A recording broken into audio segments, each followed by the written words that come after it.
तो दोस्तों एक बार फिर से स्वागत है आप सभी का आपके अपने favourite English learning channel scholar English पर।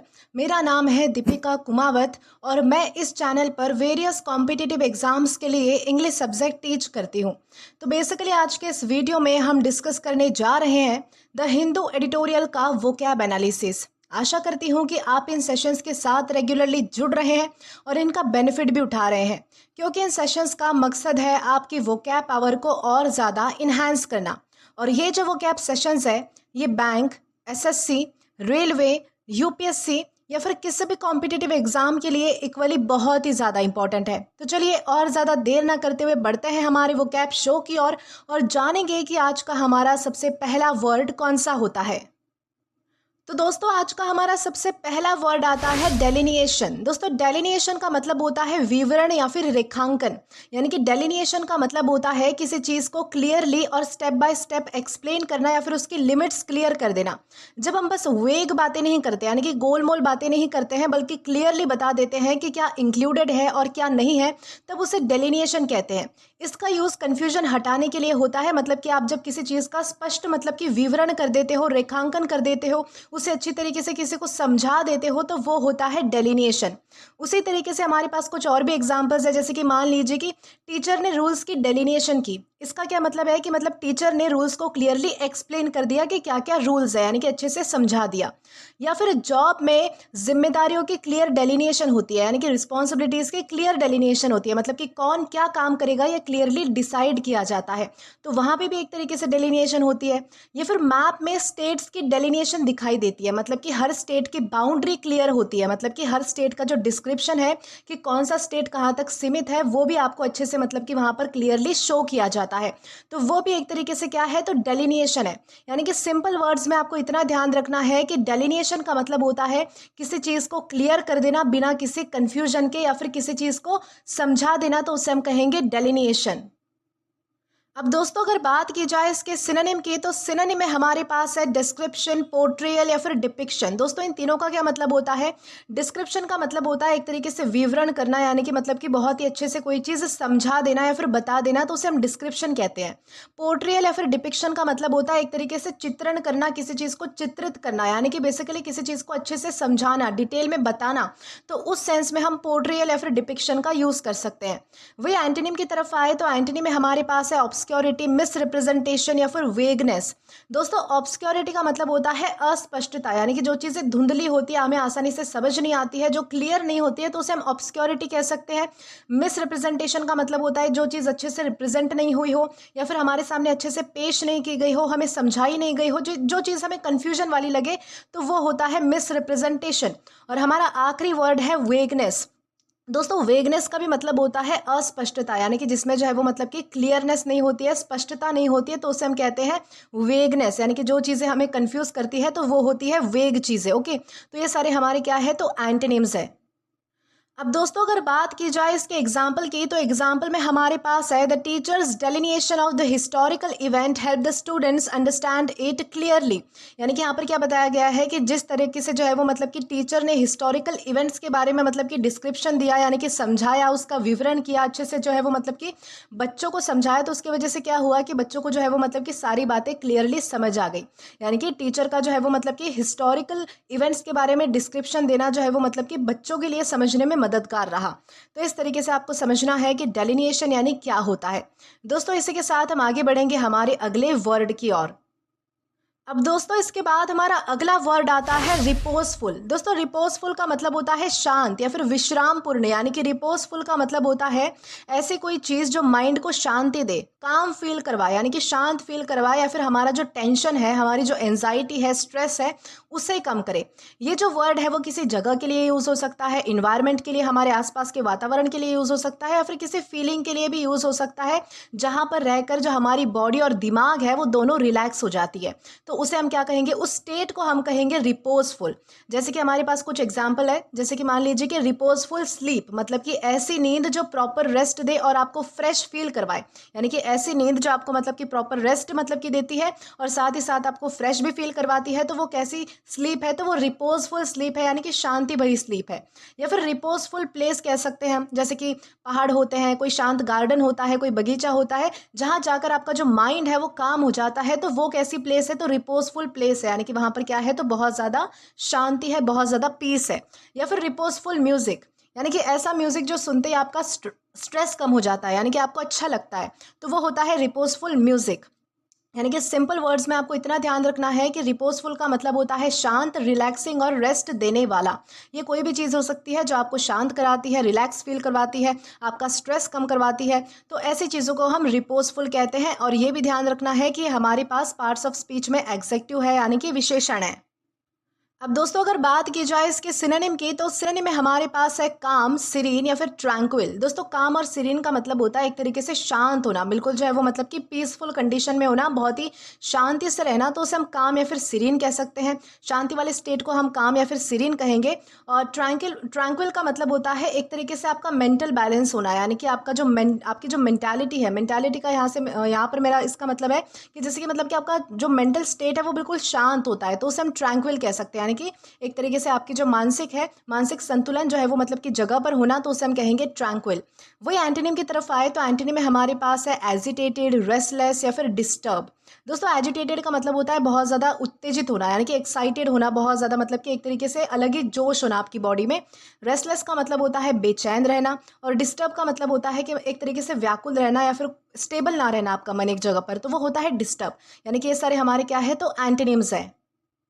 अब दोस्तों अगर बात की जाए इसके एग्जाम्पल की, तो एग्जाम्पल में हमारे पास है she sat by the lake in a reposeful mood enjoying the quiet of the evening. यानी कि यहाँ पर क्या बताया गया है कि वो जो है वो मतलब कि एक झील के किनारे जो है वो बहुत ही रिपोजफुल मूड में बैठी थी, यानी कि बहुत ही शांति वाले मूड में बैठी थी, और उस शाम की शांति को इंजॉय भी कर रही थी, यानी कि उस क्वाइट ऑफ द इवनिंग को वो इंजॉय कर रही थी। तो इस तरीके से आपको समझना है कि रिपोजफुल यानी क्या होता है। दोस्तों इसी के साथ हम आगे बढ़ेंगे हमारे अगले वर्ड की ओर। तो दोस्तों इसके बाद हमारा अगला वर्ड आता है इंसिडियस। दोस्तों इंसिडियस का मतलब होता है छुपकर नुकसान पहुंचाने वाला, या फिर चालाक के सेंस में भी हम इस वर्ड का यूज कर सकते हैं। जैसे कि मान लीजिए कि इंसिडियस का मतलब होता है जो धीरे धीरे, चुपचाप और बिना तुरंत पता चले नुकसान करता है ऐसी कोई चीज़। ये जो चीज़ है वो पहले हमें हार्मलेस लगती है, पर टाइम के साथ डैमेज और भी ज़्यादा बड़ा हो जाता है। जैसे कि अगर आपको कुछ एग्जाम्पल्स देकर समझाऊँ तो इंसिडियस हैबिट, जैसे कि बुरी आदत जो स्लोली डेवलप होती है और बाद में हमारी प्रॉब्लम बन जाती है, तो वो इंसिडियस हैबिट है। यानी कि अगर मान लीजिए कि आप जंक फूड खाते हो तो आपको अभी पता नहीं चलेगा, आपको अच्छा लगेगा, लेकिन टाइम टू टाइम मतलब कि बाद में आपको जो है वो इसके ज़्यादा बुरे सिम्टम्स देखने के लिए मिल सकते हैं। तो ये इंसिडियस हैबिट है जो चुपचाप धीरे धीरे बिना तुरंत पता चले आपका नुकसान कर रही है। देन सेकेंड है इंसिडियस डिजीज, यानी कि बीमारी जो शुरू में क्लियर सिम्टम्स नहीं दिखाती, आपको छोटी लगती है, पर अंदर ही अंदर जो बढ़ती रहती है, तो उसे हम इंसिडियस डिजीज कह सकते हैं। या फिर तीसरा एग्जाम्पल दूँ तो किसी का इंसिडियस इन्फ्लुएंस। इन्फ्लुएंस का मतलब होता है प्रभाव, यानी कि ऐसा प्रभाव जो क्वाइटली थिंकिंग को नेगेटिव बना देता है। मान लीजिए कि आप कोई टीवी शो देखते हैं, या फिर कोई पर्सन है आपकी लाइफ में जो आपसे बातें करता है लेकिन थोड़ी नेगेटिव बातें करता है, या फिर कोई टीवी शो है जिससे आपका मतलब कि आपके ऊपर उसका बुरा प्रभाव पड़ रहा है, तो आपकी जो थिंकिंग है वो ग्रेजुअली नेगेटिव होती जाती है। आपको एक टाइम पे पता नहीं चलता, लेकिन एक टाइम ऐसा आता है जो मतलब कि धीरे धीरे चुपचाप उसका बिना तुरंत असर जो है वो पता चले आपके लिए नुकसानदायक बन जाता है। तो ये होता है इंसिडियस, जो धीरे धीरे काम करता है, उसे हम इंसिडियस कह सकते हैं। यानी कि ओवरऑल आपको इतना ध्यान रखना है कि इंसिडियस का मतलब होता है स्लो, हिडन और डेंजरस तरीके से नुकसान करने वाला, तो वो है इंसिडियस। और ये भी ध्यान रखना है कि हमारे पास पार्ट्स ऑफ स्पीच में एग्जेक्टिव है, यानी कि विशेषण है। अब दोस्तों अगर बात की जाए इसके सिनोनिम की, तो सिनोनिम में हमारे पास है ट्रेचरस, डिसेप्टिव या फिर कनिंग। दोस्तों ट्रेचरस का मतलब होता है विश्वासघाती, यानी कि जो आपके विश्वास को तोड़ता है, ऐसी कोई चीज़ हो सकती है, कोई व्यक्ति हो सकता है, तो उसे हम ट्रेचरस कह सकते हैं। डिसेप्टिव का मतलब होता है एक तरीके से धोखाधड़ी करने वाला या फिर कपटी, जिसे हम कह सकते हैं, तो वो होता है डिसेप्टिव। ये जो दोनों वर्ड्स हैं वो इंसिडियस के सेंस में इसीलिए यूज़ हो रहे हैं कि जो चीज़ आपको अभी अच्छी लगती है वो आपको कुछ टाइम बाद जो है वो मतलब कि आपको नुकसान पहुंचाती है, तो एक तरीके से आपके साथ यहाँ पर जो है वो मतलब कि धोखाधड़ी हुई होती है या फिर आपका ट्रस्ट तोड़ा जाता है, तो उस सेंस में यहाँ पर ट्रेचरस या फिर डिसेप्टिव का यूज़ हुआ है। और कनिंग का मतलब होता है चालाकी, यानी कि चालाक जिसे हम कह सकते हैं तो वो होता है कनिंग। एंटोनी में हमारे पास है हार्मलेस, ऑनेस्ट या फिर स्ट्रेट फॉरवर्ड। दोस्तों हार्मलेस का मतलब है जिसका कोई नुकसान नहीं होता है, जो चीज़ हमारे लिए जो है वो नुकसानदायक नहीं है, तो उसे हम हार्मलेस कह सकते हैं।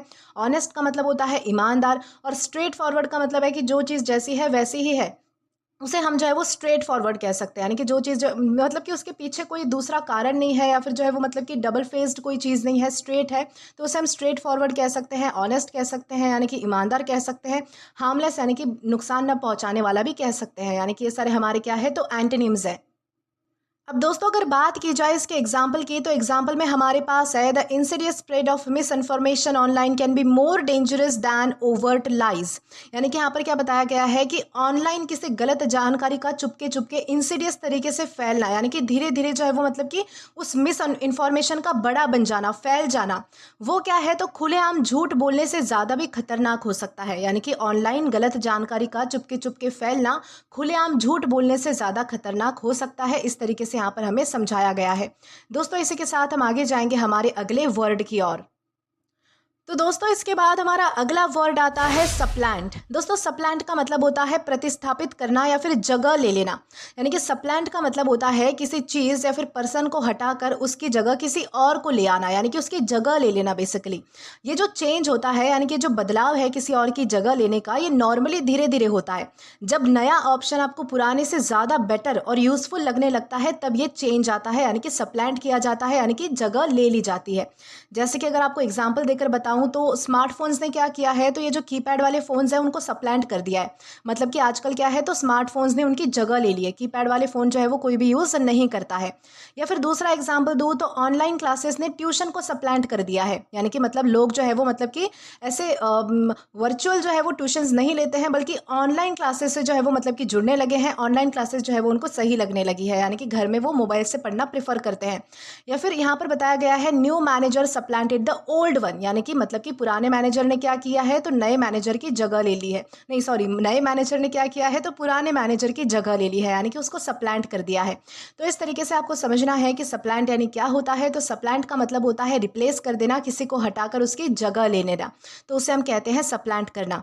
और ये हमारे पास पार्ट्स ऑफ स्पीच में वर्ब है, यानी कि क्रिया है। अब दोस्तों अगर बात की जाए इसके सिनोनिम की, तो सिनोनिम में हमारे पास है रिप्लेस, ओवरथ्रो या फिर डिस्प्लेस। दोस्तों इन तीनों का ही मतलब होता है जगह बदल लेना या फिर किसी और की जगह ले लेना, किसी और की जगह पर खुद आ जाना या फिर किसी और को ले आना, नई चीज़ आ जाना वहाँ पर। तो एक तरीके से जो है वो होता है मतलब कि पोजीशन बदल जाना, जगह बदल जाना या फिर उस चीज़ का बदल जाना, तो उसे हम कहते हैं रिप्लेस हो जाना, ओवरथ्रो होना या फिर डिस्प्लेस हो जाना। एंटोनी में हमारे पास है रिटेन, कीप या फिर प्रिजर्व। दोस्तों रिटेन और कीप का मतलब होता है किसी चीज़ को जो है वो मतलब कि बनाए रखना, किसी चीज़ को जो है वो जैसी थी वो थी वैसे ही रखना। और प्रिजर्व का मतलब होता है किसी चीज़ को संजो कर रखना, यानी कि बिल्कुल सुरक्षित रखना, प्रोटेक्ट करके रखना, उसी तरीके से जो है वो मतलब कि वहीं पर रखना, प्रिजर्व करके संजो कर, तो उसे हम कहते हैं प्रिजर्व करना। तो ये सारे हमारे क्या है तो एंटोनिम्स है। अब अगर बात करें इसके एग्जाम्पल की, तो एग्जाम्पल में हमारे पास है new technologies often सप्लांट older methods of communication. यानी कि यहाँ पर क्या बताया गया है कि जो आजकल नई टेक्नोलॉजीज आई है, यानी कि नई जो तकनीक आई है, उसकी वजह से क्या हुआ है कि जो पुराना हमारा जो मेथड ऑफ कम्युनिकेशन था, जैसे कि चिट्ठियाँ लिखना, पत्र लिखना, फैक्स भेजना, टेलीग्राम, ये सारी चीज़ें तो आजकल वो बंद हो चुकी है। यानी कि नई टेक्नोलॉजी ने क्या किया है कि पुराने कम्युनिकेशन के मेथड को सप्लांट कर दिया है, यानी कि बदल दिया है, उसकी जगह ले ली है। तो इस तरीके से यहाँ पर हमें समझाया गया है। दोस्तों इसी के साथ हम आगे बढ़ेंगे हमारे अगले वर्ड की ओर। दोस्तों इसके बाद हमारा अगला वर्ड आता है फॉरवर्ड। दोस्तों इसे फॉरवर्ड प्रोनाउंस किया जाता है, जिसका मतलब होता है झगड़ालू या फिर अवज्ञाकारी। यानी कि फॉरवर्ड का मतलब होता है जो जिद्दी हो, बात न माने और जानबूझकर उल्टा बिहेव करे। यानी कि ऐसा पर्सन जो सिंपल बात को भी बिगाड़ दे, कॉपरेट ना करे, यानी कि साथ ना दे, सहयोग ना दे और हर चीज़ में अपोज करे, यानी कि विरोध में रहे, खिलाफ रहे, तो उसे हम फॉरवर्ड बोल सकते हैं। यानी कि जो जिद्दी है, झगड़ालू है, विरोध करता है, तो वो कौन होता है तो फॉरवर्ड होता है। उसी तरीके से हमारे पास कुछ और भी एग्जांपल्स है, जैसे कि मान लीजिए कि हम फ्रॉवर्ड चाइल्ड कह सकते हैं, यानी कि मतलब कि ऐसा बच्चा जो जानबूझकर बात नहीं मानता है और जिद करता रहता है, तो वो क्या है, तो फ्रॉवर्ड चाइल्ड है। या फिर हम कह सकते हैं फ्रॉवर्ड बिहेवियर। इसका मतलब है कि ऐसा एटीट्यूड जो चीज़ों को स्मूथ होने ही ना दे, यानी कि उसे और भी ज़्यादा कॉम्प्लिकेट कर देता है अपने विरोध की वजह से या फिर अपने अलग एटीट्यूड की वजह से, तो उसे हम फ्रॉवर्ड बिहेवियर भी कह सकते हैं। या फिर हमारे पास तीसरा एग्जाम्पल है, he became froward during the discussion, मतलब कि डिस्कशन के दौरान जो है वो उल्टा सीधा रिएक्ट करने लगा था, वो किसी की सुन नहीं रहा था, किसी की बात नहीं मान रहा था, बहुत ज़्यादा जिद कर रहा था। तो इस तरीके से इस सेंस में हम जो है वो फ्रॉवर्ड का यूज़ कर सकते हैं।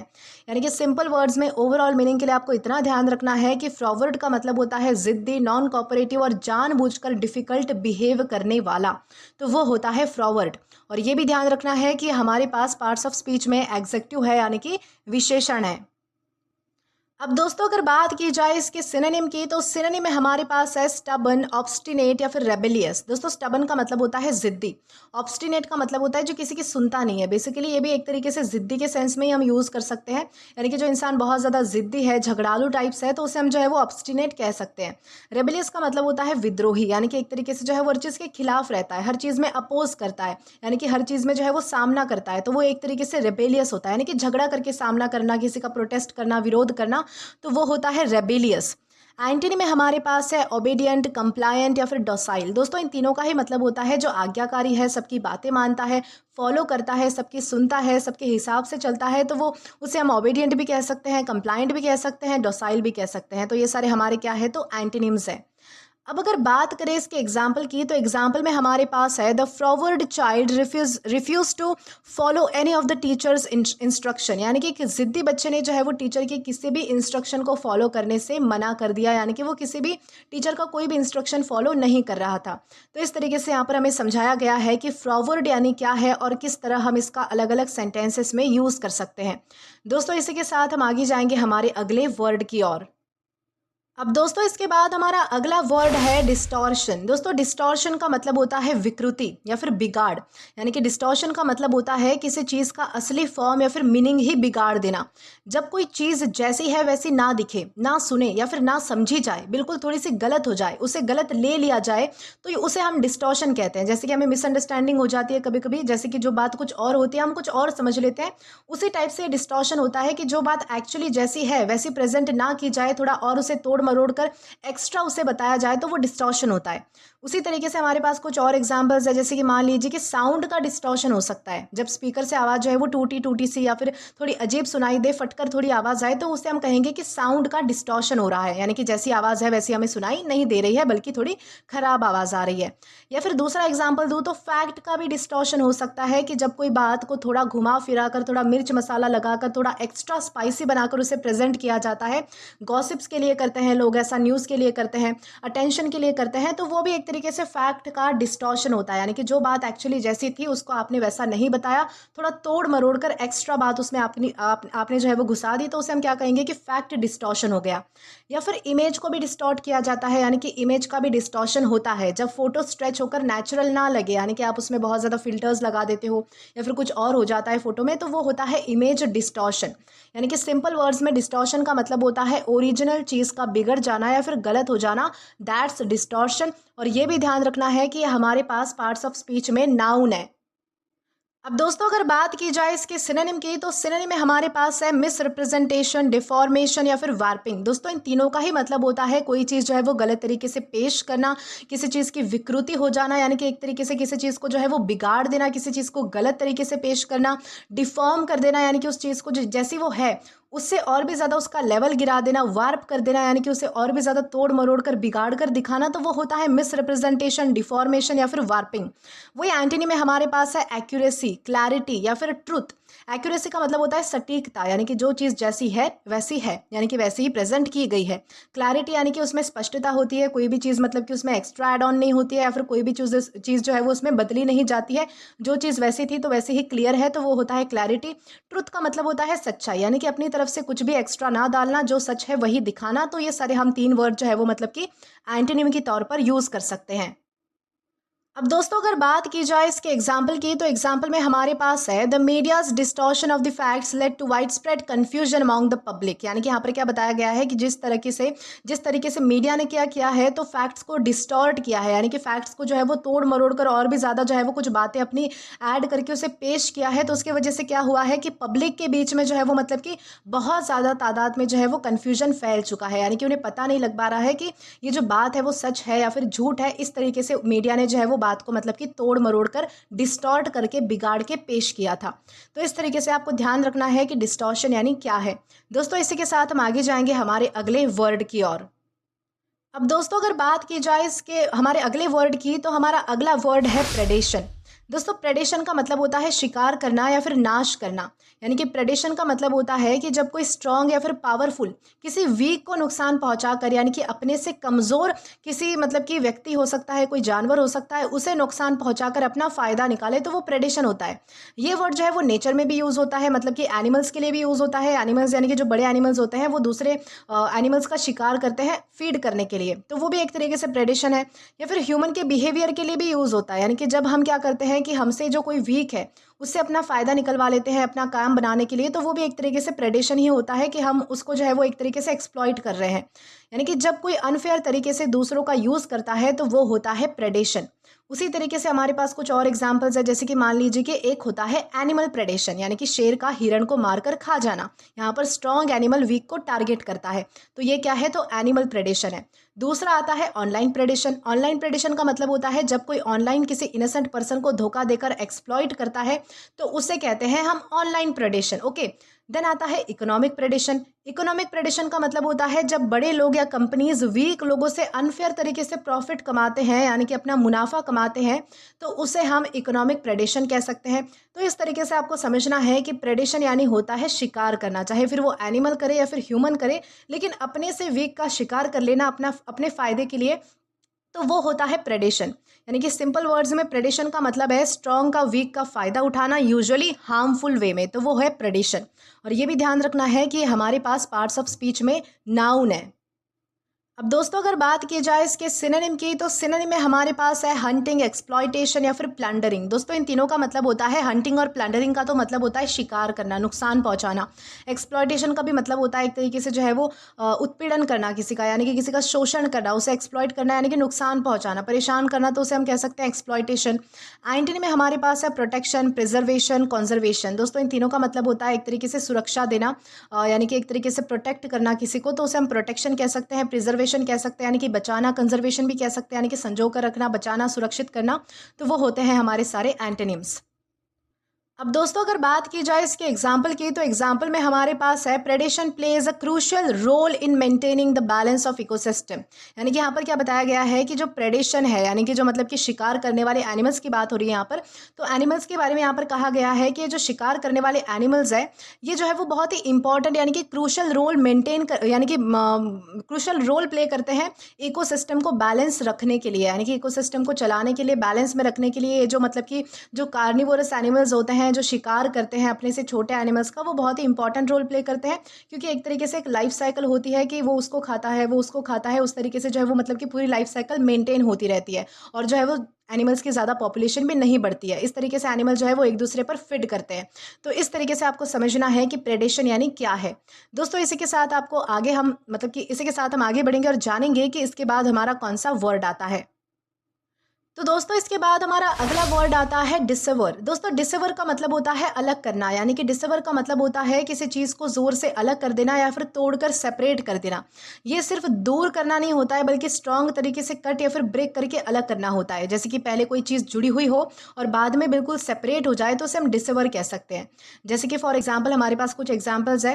द एक्सीडेंट डिसेवर्ड द केबल, मतलब कि एक्सीडेंट की वजह से जो केबल है वो टूटकर अलग हो गई। या फिर फाइट डिसेवर्ड फ्रेंडशिप, यानी कि मतलब कि झगड़े की वजह से उनकी जो फ्रेंडशिप है, उनकी जो दोस्ती है वो टूट गई, वो अलग हो गए। या फिर the storm dissevered the branch from the tree, मतलब कि आंधी ने ब्रांच को पेड़ से तोड़कर अलग कर दिया। यानी कि डिसेवर का मतलब होता है फोर्स के साथ अलग कर देना, तोड़कर सेपरेट कर देना, तो उसे हम कहते हैं डिसेवर। और ये भी ध्यान रखना है कि हमारे पास पार्ट्स ऑफ स्पीच में वर्ब है, यानी कि क्रिया है। अब दोस्तों अगर बात की जाए इसके सिनोनिम की, तो सिनोनिम में हमारे पास है सेपरेट, सेवर या फिर डिवाइड। दोस्तों तीनों का ही मतलब होता है अलग कर देना, विभाजित कर देना। तो उसे हम कह सकते हैं सेपरेट करना, सेवर करना या फिर डिवाइड करना। एंटोनी में हमारे पास है यूनाइट, जॉइन या फिर कनेक्ट, यानी कि एक तरीके से जोड़ना, साथ लाना, इकट्ठा करना। तो उसे हम कह सकते हैं यूनाइट करना, जॉइन करना या फिर कनेक्ट करना। अब दोस्तों अगर बात की जाए इसके एग्जाम्पल की, तो एग्जाम्पल में हमारे पास है the river dissevered the village into two distinct sections, यानी कि रिवर ने, नदी ने क्या किया कि गांव को दो इलाकों में यानी कि दो अलग अलग क्षेत्रों में विभाजित कर दिया था। तो इस तरीके से आपको ध्यान रखना है कि डिसवर यानी क्या है। दोस्तों इसी के साथ हम आगे बढ़ेंगे हमारे अगले वर्ड की ओर। अब दोस्तों इसके बाद हमारा वर्ड है डिमेंट। दोस्तों डिमेंट का मतलब होता है पागल बनाना किसी को, या फिर मानसिक रूप से किसी को प्रभावित करना। यानी कि डिमेंट का मतलब होता है किसी को इतना कंफ्यूज, डिस्टर्ब या फिर मेंटली शेक कर देना कि वो क्लियरली सोच ही ना पाए। ये जो वर्ड है वो ज़्यादातर माइंड पर इफेक्ट दिखाने के लिए यूज़ होता है कि जब कोई स्ट्रेस, फियर या फिर शॉक किसी को ऑलमोस्ट पागल सा फील करवा दे, तो वो होता है डिमेंट। जैसे कि मेरे पास कुछ एग्जांपल्स है। मान लीजिए कि एक एग्जांपल है यहाँ पर कि constant stress can demat a person, मतलब कि लगातार स्ट्रेस से इंसान का जो दिमाग है वो प्रॉपरली काम करना बंद कर देता है, यानी कि प्रॉपरली काम नहीं कर पाता। The sudden loss demented him, मतलब कि अचानक से हुआ जो लॉस है उसकी वजह से वो मेंटली हिल चुका था, यानी कि थोड़ा पागल टाइप बिहेव करने लगा था। या फिर fear had demented her thinking, मतलब कि डर की वजह से वो क्लियरली सोच नहीं पा रही थी, उसकी सोच पर जो है वो उस डर का इफेक्ट पड़ा था। यानी कि सिंपल वर्ड्स में डिमेंट का मतलब होता है दिमाग को डिस्टर्ब या फिर कंफ्यूज कर देना, मेंटली अनस्टेबल फील करवाना। तो उसे हम कहते हैं डिमेंट।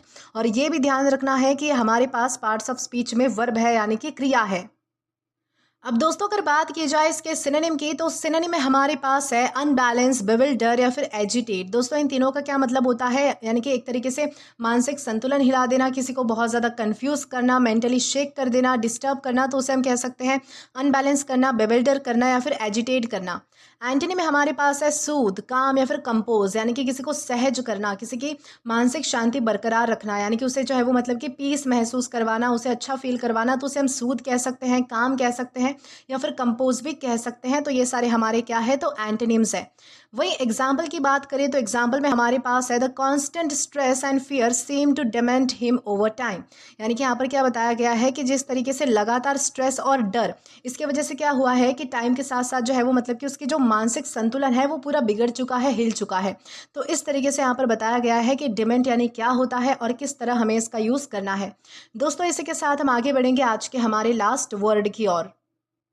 तो दोस्तों आज का हमारा लास्ट वर्ड आता है प्यूट्रिफैक्शन। दोस्तों प्यूट्रिफैक्शन का मतलब होता है सड़न या फिर गलन, यानी कि किसी चीज़ का सड़ना या फिर गलना। यानी कि प्यूट्रिफैक्शन का मतलब होता है किसी चीज़ का धीरे धीरे सड़ना या फिर रॉट हो जाना। जब वो मतलब कि कोई चीज़ ज़्यादा टाइम तक पड़ी रहे और बैक्टीरिया की वजह से स्मेल और टेक्सचर बिगड़ जाए, तो जब प्रोसेस होती है तो उसे हम प्यूट्रिफैक्शन कहते हैं। या फिर ये जो है वो मोस्टली डेड प्लांट्स के साथ, हमारे खाने के साथ या फिर लिविंग चीज़ों के बाद के स्टेज के लिए यूज़ होता है। यानी कि जो लिविंग चीज़ें होती है, यानी कि जैसे कि हम है ह्यूमन, अगर मतलब कि ह्यूमंस की भी अगर डेथ हो जाती है तो उसके बाद जो हमारी जो बॉडी है वो भी सड़ने लगती है। तो मतलब कि ये डेड प्लांट्स के लिए भी यूज़ हो सकता है, हमारे खाने के लिए भी हो सकता है यूज़, और लिविंग चीज़ों के लिए भी यूज़ हो सकता है।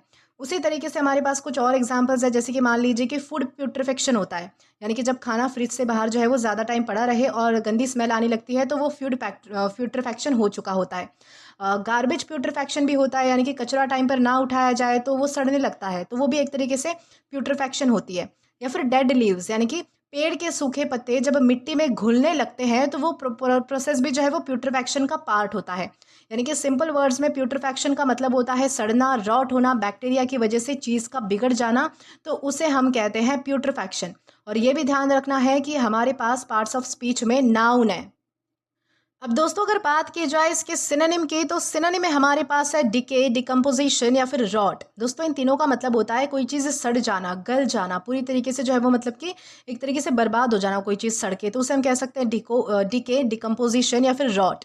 एंटोनी में हमारे पास है प्रिजर्वेशन, फ्रेशनेस या फिर इंटीग्रिटी। प्रिजर्वेशन का मतलब होता है किसी चीज़ को बचाना, ओके, बचा कर रखना। फ्रेशनेस का मतलब होता है ताजगी रहना। इंटीग्रिटी का मतलब होता है कोई चीज़ लाइफ लॉन्ग रहना, यानी कि बरकरार रहना, तो वो होता है इंटीग्रिटी। यानी कि ये सारे हमारे हैं एंटोनिम्स। अब अगर बात करें इसके एग्जाम्पल की, तो एग्जाम्पल में हमारे पास है the putrefaction of the abundant fruit fill the room with a terrible odour. यानी कि यहाँ पर क्या बताया गया है कि जिस तरीके से एक अकेले छोड़े हुए फ्रूट को, मतलब कि एक फ्रूट था जो कि अकेला केला पड़ा था जो कि मतलब कि सड़ चुका था और उसकी वजह से जो है वो पूरे रूम में जो है वो बहुत ही गंदी स्मेल फैल चुकी थी। तो इस तरीके से आपको ध्यान रखना है कि प्यूट्रीफैक्शन यानी क्या होता है। तो दोस्तों आज के लिए बस इतना ही। आज के इस क्लास का पीडीएफ आप हमारे टेलीग्राम चैनल के थ्रू एक्सेस कर सकते हैं।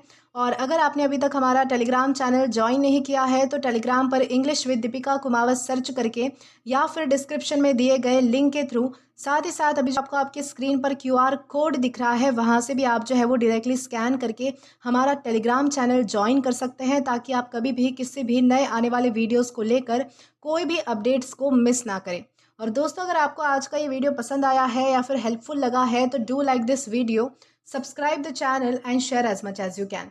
और अगर आपने इससे पहले वाले वीडियोस नहीं देखे हैं तो यहाँ पर मैंने एक प्लेलिस्ट प्रोवाइड कर दी है, जहाँ पर आप क्लिक करके वो सभी पहले वाले वीडियोस भी देख सकते हैं और एक्सप्लोर कर सकते हैं।